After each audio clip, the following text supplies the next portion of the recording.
तो इस लेक्चर में हम बात करने वाले हैं आर्किमिडीज प्रिंसिपल और रिलेटिव डेंसिटी, जो हमारे दो टॉपिक रह गए हैं ग्रेविटेशन चैप्टर में। और इसके बाद हम बात कर लेंगे थोड़े से न्यूमेरिकल्स की, जो कि बेस करेंगे फ्री फॉल पे। इस लास्ट लेक्चर में मैंने आपको बताया था कि कुछ ना कुछ न्यूमेरिकल मैं जरूर करवाऊंगा फ्री फॉल पे। क्यों? क्योंकि वो न्यूमेरिकल्स बहुत ज्यादा इंपॉर्टेंट होते हैं as a exam point of view. ठीक है, तो स्टार्ट करते हैं आर्किमिडीज प्रिंसिपल।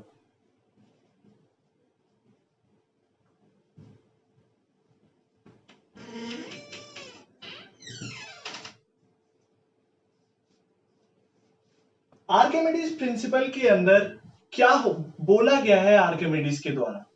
उन्होंने ये बोला कि अगर हम किसी भी एक ऑब्जेक्ट को लिक्विड के अंदर इमर्स करते हैं, क्या बोला मैंने? किसी भी एक ऑब्जेक्ट को अगर हम लिक्विड के अंदर इमर्स करते हैं, तो मैंने लास्ट लेक्चर में बताया था कि एक अप थ्रस्ट जनरेट होता है। अप थ्रस्ट क्या करता है? सपोज करो एक लकड़ी का टुकड़ा लिया मैंने, इसको अंदर डाल दिया, वुडन पीस है ना। इस वुडन पीस को मैंने एयर में इसका वे किया। वेट करने पे पता चला कि इसका वेट है, वेट इन एयर मैंने मान लिया कुछ, ठीक है। इसका वेट आया, उसको मैंने वेट इन एयर मान लिया। उसके बाद मैंने इसे वाटर के अंदर इमर्स किया, ठीक है, ये वाटर ही मान लो बेसिकली। तो वाटर के अंदर मैंने इमर्स करा, तो मैंने देखा कि इसका जो वेट है वो इसके वेट से काफी कम हो गया था और डिफर भी कर रहा था, ठीक है।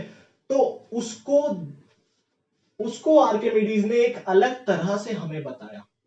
एक तो हमें पता है कि एक अपथ्रस्ट लगता है ऊपर की तरफ, है ना। सपोज करो कि इसका वेट है 10 kg, है ना, और इस पे ग्रेविटी लग रही है नीचे की तरफ, डेट इज 9.8। यही लगेगी ग्रेविटी, हमें पता है, हमने निकाल रखी है एक्सेलरेशन ड्यू टू ग्रेविटी, है ना। तो जब ये नीचे की तरफ ग्रेविटी लगी तो इसके ऊपर अप थ्रस्ट लगते हैं। अप थ्रस्ट क्या है? बेसिकली एक अपवर्ड फोर्स जनरेट होता है जिसे हम बायोंसी के नाम से जानते हैं, बियॉन्ड फोर्स, है ना। वो बियॉन्ड फोर्स क्या करता है? इस ग्रेविटेशन को, इस ग्रेविटी की वैल्यू को, यानी कि 9.8 मीटर पर सेकेंड स्क्वायर को काटने की कोशिश करता है। सपोज करो इसकी अपवर्ड थ्रस्ट लगा हमारा 5 मीटर पर सेकेंड स्क्वायर, ठीक है, क्योंकि फोर्स लगेगा 5 न्यूटन का लगा, मान लो बेसिकली 5 न्यूटन का, ठीक है, अब थ्रस्ट लगा। अब ये इसको काटने की कोशिश करेगा, बचा कितना? बहुत कम बचेगा, है ना। ग्रेविटी काफी कम रह गई, और ग्रेविटी कम होने की वजह से इसका जो है वेट बहुत कम आता है एज कंपैरिजन टू एयर, ठीक है। एक तो ये हमें बताया गया बियॉन्ड फोर्स के द्वारा। लेकिन आर्किमिडीज प्रिंसिपल ने एक नई थ्योरी बताई हमें, जो कि बहुत ज्यादा इंटरेस्टिंग थी। वो क्या था कि जैसे ही हम वुडन पीस को किसी भी लिक्विड के अंदर इमर्स करते हैं, तो जितना भी वाटर, सपोज करो मैंने लिक्विड को इसके अंदर इमर्स किया, तो वाटर इसके थ्रू बाहर आ गया, कुछ ना कुछ वाटर इसके थ्रू बाहर आया, है ना। तो उन्होंने बोला कि जितना वाटर इस वुडन पीस ने डिस्प्लेस किया है, क्या बोला मैंने? जितना वाटर इस वुडन पीस ने डिस्प्लेस किया है, अगर हम उसका वेट कर लें, अगर हमें उसका मास पता हो, सॉरी, उसका अगर हम वेट कर लें, तो हमें पता चल जाएगा, क्या पता चल जाएगा? कि उतना ही वेट हमारे ऑब्जेक्ट का कम हो गया है। जैसे कि सपोज करो कि अगर मैंने 10 kg का टुकड़ा इसके अंदर डाला, इसने 2 लीटर वाटर डिस्प्लेस कर दिया, 2 लीटर वाटर यहां से बाहर आ गया, ठीक है ना। इसके अंदर बेसिकली 10 लीटर वाटर था, 10 kg का मैंने एक टुकड़ा डाला, इसमें से 2 लीटर वाटर बाहर आ गया। 2 लीटर वाटर बाहर आने के बाद, तो जितना ये वाटर बाहर आया, अगर इसमें से हम ओरिजिनल वाला इसका वेट डिडक्ट कर दें या कि सब्ट्रैक्ट कर दें, तो हमें मिल जाएगा कि वेट इसका वाटर के अंदर कितना है। यही हमें आर्किमिडीज प्रिंसिपल बताता है। क्या बोला एक बार फिर से? कि जितना एक ऑब्जेक्ट ने वाटर को डिस्प्लेस किया, उसका वेट अगर हम डिडक्ट कर दें किसमें से? ओरिजिनल वेट में से, तो वो हमारा आर्किमिडीज प्रिंसिपल होता है। Is it clear? बात करते हैं रिलेटिव डेंसिटी की। रिलेटिव डेंसिटी क्या होता है? सबसे पहले बात कर लेते हैं डेंसिटी। What is density? तो हमें तो ये पता है, हमने पढ़ा भी होगा कहीं ना कहीं कि जो डेंसिटी होता है वो होता है मास पर यूनिट वॉल्यूम। क्या होता है? मास पर यूनिट वॉल्यूम। ठीक है, देखो डेंसिटी को हम रो से डिनोट करते हैं बेसिकली, दिस इज कॉल्ड रो। ये याद रखना कि इसे रो से डिनोट किया जाता है या डी से भी डिनोट कर सकते हैं, है ना। तो ये होता है मास पर यूनिट वॉल्यूम, यानी कि रो डायरेक्टली प्रोपोर्शनल होता है मास के। जितना ज्यादा मास होगा उतनी ही ज्यादा उसकी डेंसिटी होगी, डेंस पार्टिकल्स। डेंसिटी का मतलब क्या होता है? एक ऑब्जेक्ट के अंदर कितने डेंस पार्टिकल्स हैं।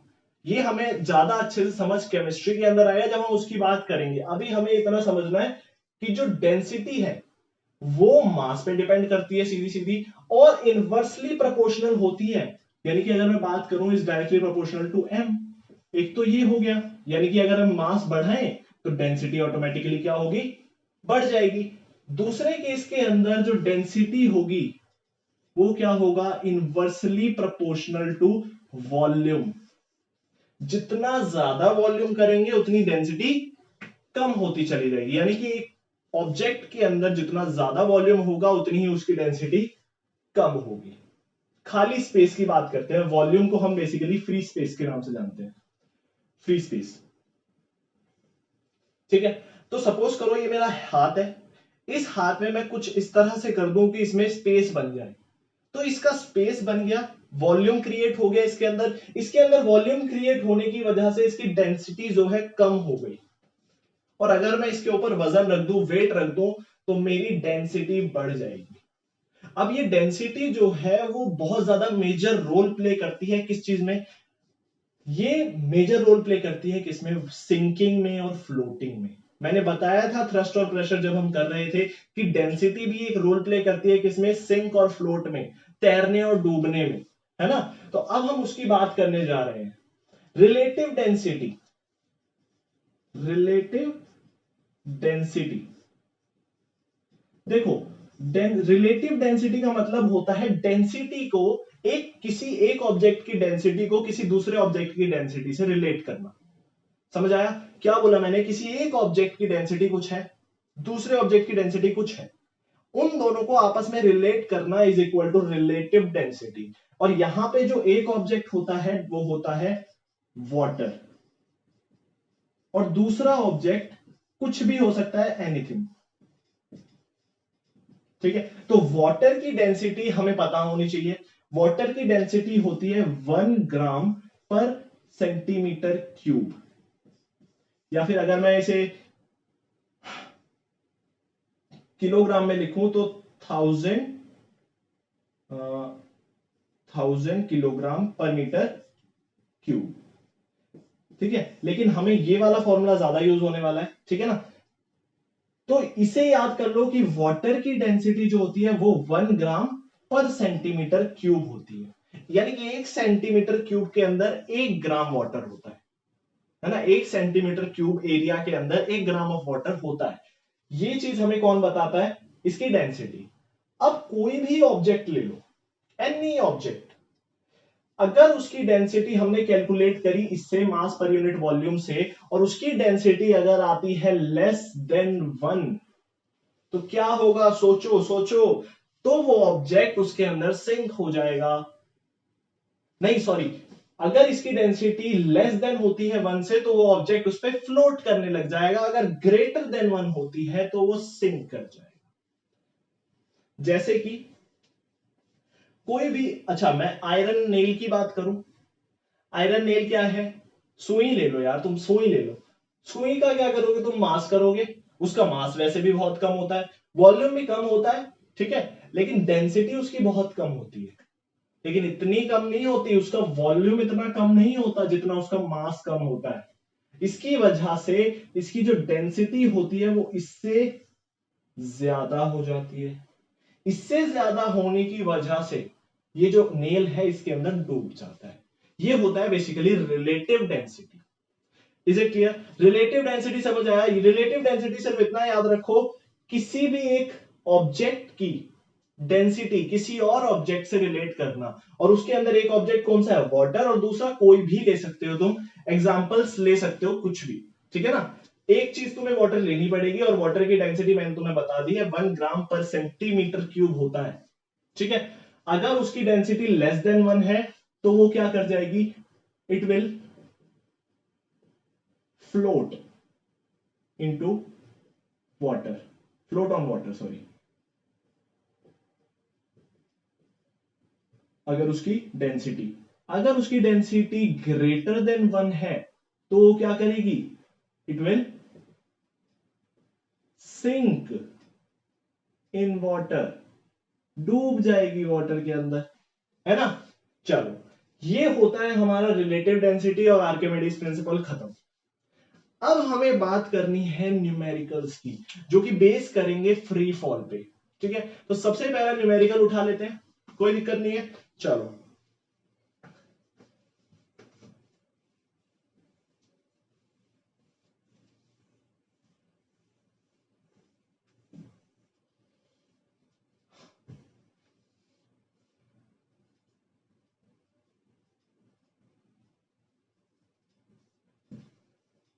नंबर 1,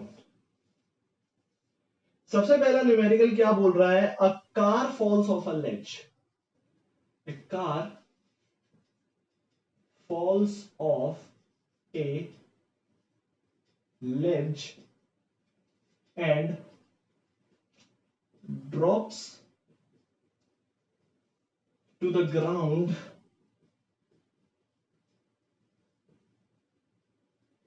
in 0.5 seconds, ठीक है। लेट जी, इसमें जी दे रखा है क्या तुम्हें, जी इज इक्वल टू दे रखा है तुम्हें 10 मीटर पर सेकेंड। देखो मैंने तुम्हें बताया है और वैल्यू भी आती है 9.8, लेकिन कहीं कहीं पे अगर गिवन हो कि तुम 10 ले सकते हो तो इट इज बेटर कि तुम 10 ही लो, क्योंकि राउंड फिगर बहुत अच्छी होती है बजाय पॉइंट डेसिमल्स के, है ना। तो आगे क्या बोल रहा है ये, सबसे पहला पॉइंट ये बोल रहा है, what is the speed on striking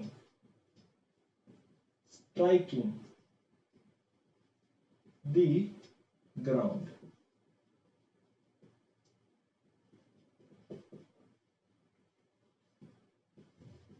what is the average speed during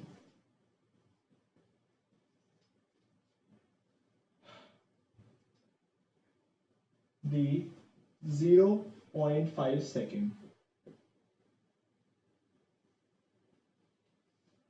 sorry, what is its average speed। अगला पॉइंट ये बोलता है, how high is the ledge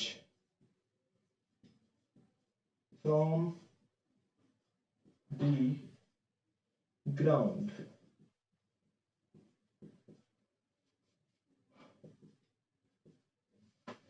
तो ये 3 क्वेश्चन ये बोल रहा है, ठीक है। ये 3 इसने बेसिकली एक पॉइंट दे दिए कि इन सबको निकाल के दिखाओ। अगर तुम्हारे पास क्या गिवन है, अ कार, देखो शुरू से करते हैं क्वेश्चन को, स्टेटमेंट पढ़ा करो और गिवन लिख लिया करो। सबसे पहले तो क्या करोगे, अ कार, एक कार है, फॉल्स ऑफ अ लेज, एक लेज है बेसिकली, उसके ऊपर से गिर जाती है ना, falls off a ledge and drops to the ground. तो सपोज करते हैं कि यहां पर कुछ ऐसे है, ये मान लो लेज है हमारा, और इसके ऊपर हमारी कार रखी हुई है, ठीक है। ये कार यहां से नीचे गिर रही है, ठीक है ना, कोई दिक्कत नहीं है।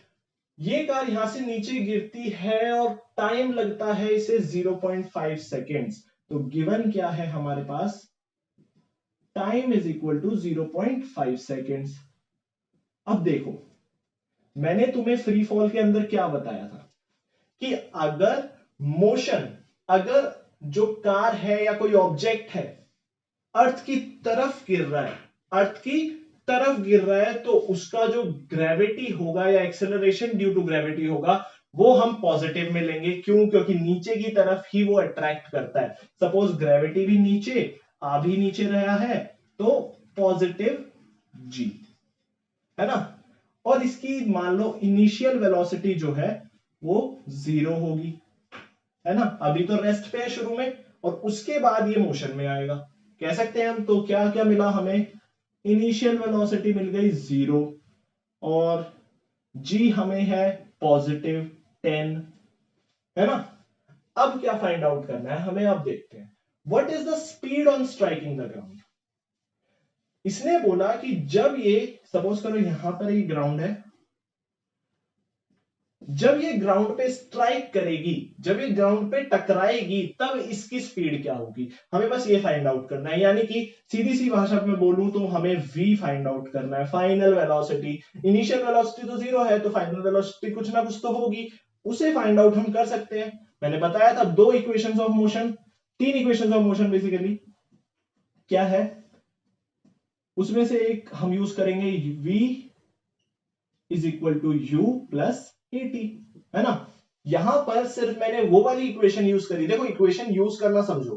अब यहां पर मैं दूसरी इक्वेशन भी लिख सकता था, v square minus u square is equal to 2as, है ना। v minus u is equal to 2 plus 80, है ना, वो भी लिख सकता था। लेकिन मैंने यही क्यों लिखी, वाई आई रोट दिस, ये मैंने इसलिए ही लिखी है क्योंकि इसके जितने भी सिंबल्स हैं या फिर जितनी भी क्वांटिटीज है, v हो गया, u हो गया, a हो गया, t हो गया, ये सारी चीजें मुझे गिवन है। कैसे गिवन है? t हमें गिवन है, टाइम, ओके। a यहां पे g मानते हैं हम, हमें पता है, मैंने बताया था, ठीक है ना। a को g ले लिया हमने, तो ये g हो गया। u हमें पता है कि u कितना है, 0। सिर्फ एक चीज हमें निकालनी है, डेट इज v, तो इसे हम आराम से निकाल सकते हैं। तो क्या होगा, v is equal to 0 plus g 10 into 0.5। देखो पॉइंट सॉल्व करना है, इस पॉइंट को हटाओ, नीचे 10 आ जाएगा, 10 से 10 काटो 5, v is equal to 5 metre पर सेकेंड। ये आ गया हमारा फाइनल वेलोसिटी, की इस वेलोसिटी के साथ जो है वो कार जमीन पर टकराएगी, ठीक है ना। तो पहला क्वेश्चन हो गया हमारा डन। दूसरा क्या बोल रहा है, what is it's average speed, है ना। What is it's average speed, अगर हम दोनों का एवरेज कर दें, इनिशियल और वेलोसिटी और फाइनल वेलोसिटी का, तो मेरी टोटल वेलोसिटी यानी कि एवरेज, उसका एवरेज क्या निकल के आएगा। तो एवरेज वेलोसिटी का फॉर्मूला हमने मोशन चैप्टर के अंदर पढ़ा हुआ है, that is u plus v upon 2, है ना। तो u प्लस v, u तो 0 है, प्लस 5 अपॉन 2 क्या हो जाएगा, 2.5, यही होगा 2.5 मीटर पर सेकेंड। कौन पीछे ऐसा यूनिट लगाना मत भूलना, क्योंकि नंबर इस चीज के कट सकते हैं। अच्छा, ये क्वेश्चन भी हो गया हमारा। आगे की बात करते हैं, how high is the ledge from the ground. अब ये पूछ रहा है कि ये जो लेज है, ये जो लेज है जहां पे कार रखी हुई थी, वो ग्राउंड से कितनी ऊपर है। यानी कि इसने पूछ लिया सीधा सीधा distance from ground to the ledge, ledge और ग्राउंड का डिस्टेंस पूछ लिया इसने। अब हम वही वाली क्वांटिटी, अब हम वही वाले इक्वेशन ऑफ मोशन यूज करेंगे जिसके अंदर क्या गिवन हो, क्या गिवन हो, जिसके अंदर गिवन हो हाइट, ठीक है ना। तो देख लेते हैं एक बार उसे भी। तो s is equal to u plus ut plus half at square. At square, इसको a को g मान लेते हैं हम, है ना। चलो s निकालना है, s distance from ledge and ground, है ना। बाकी सारी चीजें देख लेते हैं, क्या पता हमें गिवन ना हो कोई सी। u गिवन है 0, है ना। t भी गिवन है, 1/2 तो कांस्टेंट है, g भी गिवन है, t भी गिवन है, everything is given, so we can put directly the values. तो s कितना, s को हम h मान लेते हैं बेसिकली, ठीक है। तो s को हमने h मान लिया, h is equal to u 0 into 0.5 plus 1/2 10 into 0.5 का स्क्वायर। कोई दिक्कत इसके अंदर? कोई दिक्कत नहीं है, वैल्यू पुट करिए सीधी सीधी। h क्या होगा, 2 5 तो 5 इंटू 0.5 0.25, 0.5 का स्क्वायर करोगे तो 0.25 आता है, ठीक है। इसका पॉइंट हटाओ, नीचे कितना आ गया 100, 5 5 जा 25, 5 2 जा 10, 0 5 4 जा 20, ठीक है। तो h आ गया हमारे पास 5/4, 4 से काटोगे तो 1.24 शायद ऐसे कुछ निकल के आ जाएगा। तो 1.24 मीटर, 1.2 मीटर मान लेते हैं, 1.2 मीटर अबव द ग्राउंड। कोई दिक्कत ही नहीं है इसमें, तो हो गया ये तो सॉल्व। ये तीसरा क्वेश्चन भी डन हो गया हमारा, है ना। अगले क्वेश्चन की तरफ चल लेते हैं, ये तो बहुत आसान सा क्वेश्चन था। चलो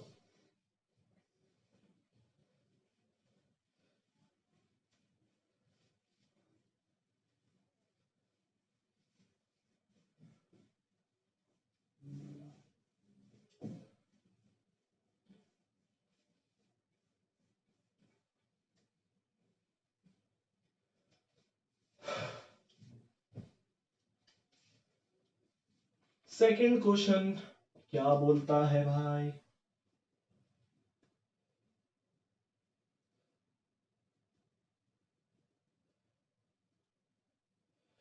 तो सेकंड क्वेश्चन हमें बोल रहा है an object is throne vertically upward and rises to a height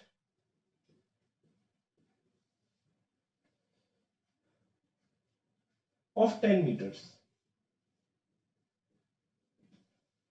Calculate,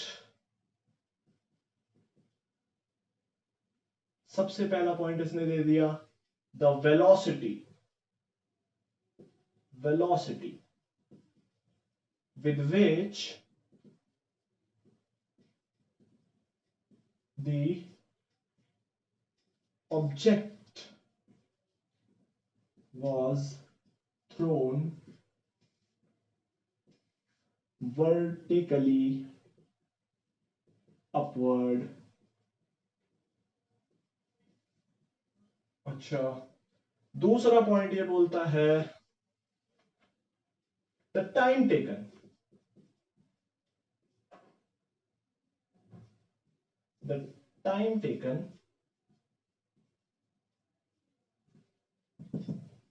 by the object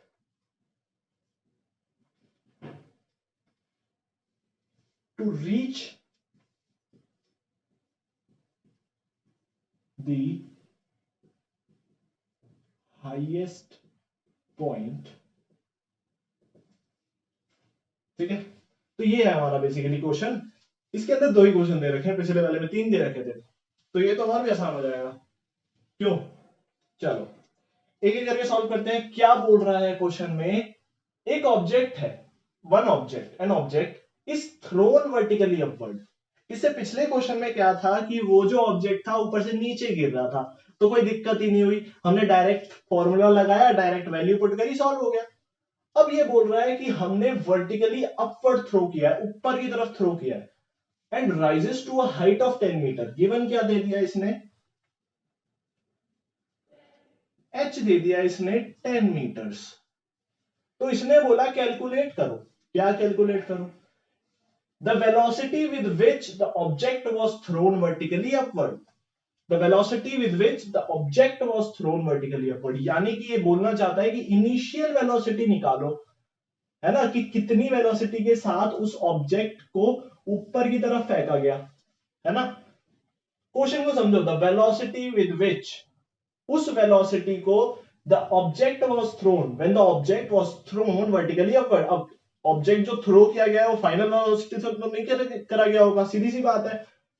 तो सपोज करो ये मेरा ग्राउंड है, यहां पर कोई एक ऑब्जेक्ट है, इसको मैंने, सॉरी यहां पर कैसे हो सकता है, यहां पर कोई एक ऑब्जेक्ट है, इसको मैंने ऊपर की तरफ थ्रो किया, तो इसकी यू कुछ ना कुछ होगा, है ना, इनिशियल वेलोसिटी कुछ ना कुछ तो होगी।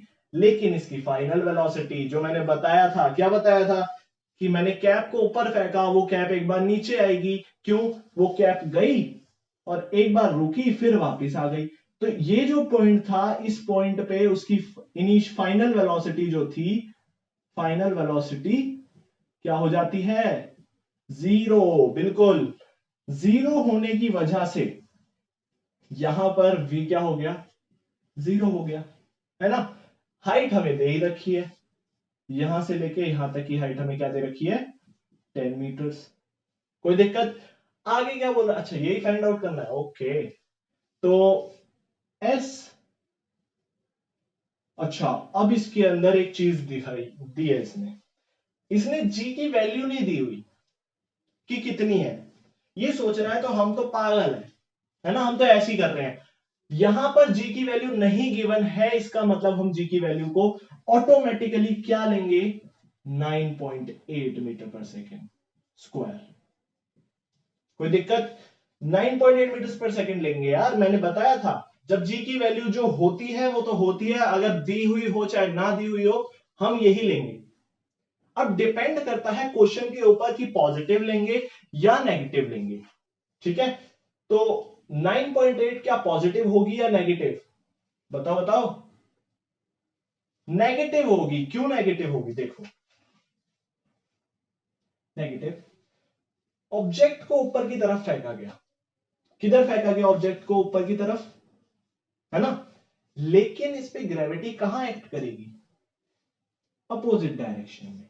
तो जरा थर्ड लॉ पे जाओ, एवरी एक्शन है इक्वल बट अपोजिट रिएक्शन। जहां पे अपोजिट वर्ड आता है, मैं बाकी सब चीजों की बात नहीं कर रहा, जहां पर अपोजिट वर्ड आता है वहां पर क्या हो जाता है?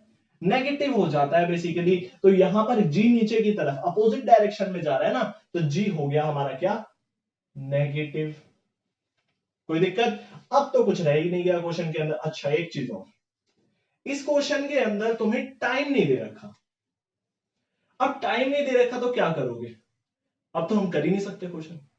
नहीं, इक्वेशन ऑफ मोशन के अंदर कोई ऐसी इक्वेशन ढूंढो जिसके अंदर टाइम ही नहीं है। इक्वेशन ऑफ मोशन के अंदर क्या ढूंढोगे तुम? ऐसी इक्वेशन जिसके अंदर टाइम गिवन ही नहीं है। तो ऐसी इक्वेशन होती है v square minus u square is equal to 2as। अरे ये तो मेरे को पता था, है ना। a को यहां पर g ले लेते हैं हम, है ना। g ले लिया भाई। सॉल्व करो, जल्दी जल्दी सॉल्व करो। क्या आएगा? V square v square v square zero, zero लगा दो भाई, माइनस यू स्क्वायर, अरे यू तो फाइंड आउट ही करना है ना, you square 2gs, 2gs, S को हमने क्या माना है? h। तो 2 इंटू जी की वैल्यू -9.8 इंटू एच की वैल्यू दे रखी है 10 मीटर, पुट कर दो 10 मीटर्स। तो ये जीरो हो गया, minus u square is equal to -2 into 9.8 into 10। यही होगा, माइनस से माइनस उड़ा दो, ठीक है। बचा क्या? U square is equal to 9.8 into 10, 98, 2 into 98, और ये आ गया तुम्हारा u square is equal to 196, है ना। तो u square square root solve करो, यू क्या आएगा? √196, दैट इज 14। तो 14 मीटर पर सेकंड के साथ इतनी तेजी से इसे ऊपर फेंका गया। अब हमें क्या फाइंड आउट करना है? The time taken by the object to reach the highest point. इसने बोल दिया भाई तुम, मैंने दे नहीं रखा टाइम लेकिन तुम निकाल दो। चलो ठीक है, निकाल देते हैं। कैसे निकालेंगे? इक्वेशन ऑफ मोशन कौन सी? s is equal to ut plus half at square tt। बाकी सारी चीजें हमें पता है, u नहीं पता था, u हमने फाइंड आउट कर लिया। पुट करो, या फिर इससे भी आसान इक्वेशन में पुट करो ना, v is equal to u plus at। इस इक्वेशन के अंदर पुट कर दो, क्योंकि इसके अंदर बहुत कम वेरिएबल्स हैं, a को g मान लेते हैं हम, है ना। तो v क्या है यहां पे? 0, u क्या है? 14 प्लस g 9.8 -9.8, यस करेक्ट।